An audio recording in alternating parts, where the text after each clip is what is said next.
So, have you ever had anybody say to you, "Oh, anybody can take a photo"? Anybody.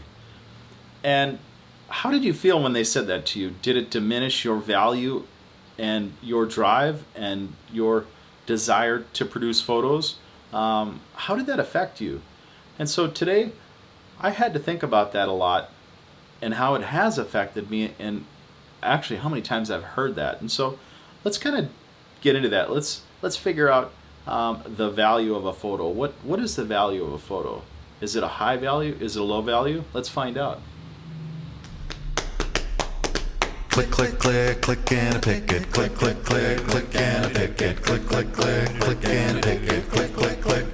Now, I don't have a lot of treasures in life anymore. I used to have all kinds of stuff, but to me, this shoebox is probably one of the most important things that I have. And I still have quite a few things, but just this box is probably the most precious to me. And so let's get into that. Let's figure out why this has so much meaning to me. Okay? So I know what you're thinking. You're like, Vern, what's in that shoebox anyway? We got to know what's in there. So let's dig in our shoebox here. Let's see what's in there, okay? All right, so in that box of memories is a lot of my past. And so to bring you along that journey, I have to kind of say a little bit about myself. So I was born in Minnesota in 1969, and it's a very cold state if you haven't been there. I have one sister who was 9 months older than me, and she let me know every minute how much older she was than me. And I have one half brother, and my father's passed, and my mom is still living, and she lives now with my half brother in Ohio. So, what is in my box? So, I have one of the few pictures that I still have from when I was a kid, which is not very many. I'm not sure if that'll autofocus, but hopefully it will. If not, I will try to do something else. So that's one of my photos. Now, my father lost our house when he took off when I was 15, and so my family's photo album is forever gone. My grandma had saved it, and it was in her basement in Minnesota, and apparently it had gotten water damaged and was completely destroyed. So those memories, those treasures are completely gone, and that is one of the only things that I wish I still had from that time period. But all I have so far is one school year photo, so that's better than nothing, right? Okay. So I don't really have a lot of childhood photos, but I do have one photo that I'm kind of fond of. It's my sister and I, and we would spend the summer at my grandparents' on a farm in Rosse, Minnesota. And it was a way for my dad to kind of get rid of us, but this was kind of a cute photo, and I think it was taken maybe in 1974, 1975. It's one of the very few photos that I have of my sister and I, probably the only one. And so, when you think about that, what is the value of that photo, right? What is the value of that photo? And so that's pretty much what this is about, this little journey through my box to discover the value of things. And sometimes the photos are pretty much all you're going to have left in life. So let's go through a few more. Let's see what else we got. So I've got a photo of my mom. Now, my parents were divorced when I was 5, and my dad raised my sister and I. So my mom struggled with depression, and so she never got to really raise my sister and I. So when my dad took off when I was 15, I went to live with my aunt and uncle, and I did that for about a year and a half. And let's see if I have a photo of them. And this is them. And after about a year and a half, I kind of got into the wrong crowd. I got into partying, getting high, and our trust level was gone. So they shipped me off to live with my mom. And after about 4 months of her dealing with her depression, she finally just said, "Get the hell out." And that was a really tough time between her and I. And I think I was 15, 16 at the time. She just couldn't handle a young teenager just thrust into her life, and I don't blame her. It was hard for her at the time. So, but now my mom and I are really close. We spent a lot of time together later in life, and her medication has helped to keep her stable. So I've kind of learned a lot through that. We both have grown. So let's go through a few more photos. Let's see what else we got, okay? So I was into cars, and for me as a kid, I used to go down to Lake Nokomis in Minneapolis, and I would sit around the lake and I'd watch the cars go by. And, I was poor, I was on my bicycle, and the people that had the cars, hey, they were cool. They were the in thing. And so my desire was to have a cool car. And so by the time I was 16, 17, I saved up and I got some of my first cars. And so to me, my car was everything. I would work a part-time job and I would put every dime I had into those cars. And so these are just a couple of cars that I had. This is a 1966 Thunderbird. This was the very first car that I did the body and paint on.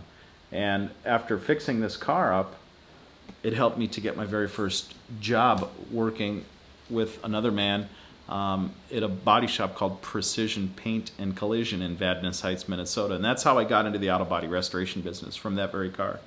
And then this is another one that I did. This was a Pontiac Trans Am I had. That was like a 80 turbo pace car. That was kind of fun. And I was kind of into that teal color. And I had this one car. This was one of my high school cars. This was a Vega. Not much of a car, but it was kind of fun. It was cheap. Yeah, so I had many cars. Many cars. Let's see, I got a couple more here I could show you. This is an Alfa Romeo Spider that I had, and my cat just happened to be on the hood, which to me I wouldn't have been too fond of that, but my old roommate took that picture. Hey, I got a picture of your car. Oh, and by the way, the cat's clawing up your hood. And so that was like one of those surprise photos. So yeah, I was really big into the car thing, and I restored the cars from nothing. Here was one of my first convertibles that I owned. It was a '69 Buick GS 400 ragtop, and this was at my first auto body job, and I restored that car, and it came out really nice. Let's see if I have a photo of it done here. Yeah, here it is. Here's the same car. And so I would cruise this to the lake and show the kids, hey man, look at my cool ride. I'm pretty badass. And that was kind of my thing. But over time, yeah, having the cars wasn't such a big deal. But it became my job and my living, and I had my own auto body restoration business for 20 years of my own. I worked for other people for about 5 years. So what else do we got? So at one point, I met a girl that I married, and we were together for 10 years. And this is a picture of us at Mount Rushmore. Now, I don't go through my old photos with my relationship very often, but to me, it's still a part of my past, and to me, there's a value to that. And no matter, I don't have a connection to that person, but we still had memories, and whoever's in your life is a part of that memory. So sometimes in relationships, people will take the other person's photos and get rid of them, and to me, that's like, why would you do that? That's something that person can't ever get back. It's a part of who they are, and to me that's like a small treasure. So something to think about. So even though I've had some hard times, I've had some good memories too. And one memory is my dad never knew his father, and so he grew up out of wedlock, and I always wanted to know who his family was. So when my dad left when I was 15, I always had that desire, that drive. I'm like, I'm going to find these people, and I'm going to find them. And my grandma didn't want to talk about it, so I could only get a little information out of her. And the name that my aunt had been told was one letter off. She was told the name was Krohm, Krohm, but it was really Crone. And on my dad's birth certificate, they misspelled the letter, and I think they did it on purpose. But after 10 years of really hunting, I found these people. And this is me and their family reunion. And so what is the value of that photo? What is the value of that photo? To finally come full connection with these people that my dad never knew. And this should have been my real family name. It should have been Krohn, Krohn, instead of Dahnke. And so when you consider these things, what is the value of a photo? This photo was sent to me. I didn't take this photo. And wow, right? It's a photo that my dad should have been in. It's a photo that should have been my original family. So what is the value of that? That's the huge question today. So there's some funny ones. Now, when I was fed up with dating girls in the U.S., I think the year was, let's see, what was the year? About 2001. I decided to write to a Filipina through this publication called Cherry Blossoms. And Cherry Blossoms was a magazine that they called it mail order. It wasn't, yeah, you would get a publication that would show these girls that were single looking for foreigners. And so I wrote this letter to this girl, and it took 6 weeks for her to get it. And then she would write back, and then it'd take probably another 6 weeks snail mail to get this letter back. And so it was kind of exciting. It was kind of interesting. I had something to look forward to. And this is the girl. Her name was Irene. And I wanted to come see her. And so after a year of talking to her, a year of getting some letters, some nice cards, my heart was like, man, I got to go meet this girl. So at that time, it was like $1,000 to go to see her in Cebu. And I had just started my own business, and I bought a mobile home, and I was just kind of starting out in life, and I thought, man, that's a lot of money. I don't know if I can really afford to do that.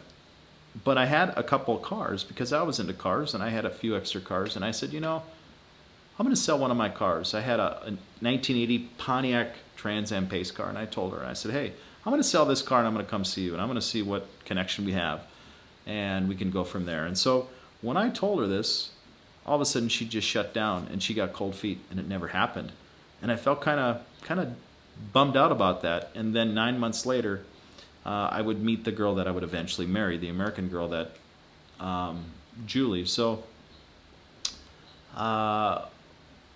one of the things in the back of my head was, wow, I never did meet this girl. And so I held on to these letters in my shoebox, and I thought, maybe one day. So after my divorce, I tried to look up this girl, and I couldn't find her. I thought, well, what, did she change her name? What the heck? So she had talked about going to United Arab Emirates or one of those distant places for work, maybe Hong Kong. And I looked, and I couldn't find this girl. And so finally I just put it into the back of my mind. I thought, yeah, it's probably never going to happen. So just like 3-4 months ago, I thought, I'm going to look one more time. I always get this in my head, just kind of not to give up, to keep trying. So her last name happened to be the same last name of a guy that is living not too far from me, and he happens to be a photographer. And I said, hey, do you know this girl? Do you know this girl? She's got the same last name, and she lived in Cebu. And he says, yeah, I know her. She's a pain in the butt. And I told him the story, and he says, man, you dodged a bullet, he said, because she's really difficult. And I thought, thank God for unanswered prayers. So this is my unanswered prayers selection here. And, sometimes when you want things, it doesn't mean that you should get them. And if you don't get them, you don't realize that you have a blessing until later down the road, and you kind of put things full circle. So that's kind of my funny one. So I sold my really nice Buick to afford to move back to the West Coast and experience life there and try something new. And so I found a replacement car. I was working for an auto body shop, and this is my car that I was fixing up. And I took this car to Canada just like this with my friend. And it was yellow, it was gray, and it was blue. And we got stopped at the Canadian border. We had no door panels inside our car. And they stopped us at the Canadian border. You could see I'm driving. There's no door panels on this car. And I'm like, why are they checking my car? I got no place to hide nothing. We're not going to be carrying drugs. It was such a weird deal. But they finally let us go, but I was just so upset about that. And so here we're having a beer. We're almost to Canada. And we went from Oregon all the way up to Vancouver, BC. And we spent some time up at the hostel there. And so that was a very fun experience, And so just out of these few photos, if these hadn't been taken, I probably would barely remember that memory. And so what's the value of that, right? And, I got one more that's kind of important to me. Let's see, where is it? Well, this is kind of a goofy one. But that same guy that I drove up to Canada with, he was into animal rights, and he talked me into becoming a vegan for like 3 months. We were roommates. And he was an animal rights protester, and he talked me into going to these animal rights protests. So this is one that I did. I love animals, But we protested Dorothy Hamill's Nutcracker on Ice. Shame on you, Dorothy Hamill, for wearing fur coats. And so we stood out in the cold winter and we protested animal rights. You know, and I learned a lot about animal cruelty at that time. And I love animals, and I hate to see anything bad happen. But it was kind of extreme at that time. And so it was an interesting episode of my life, too, also.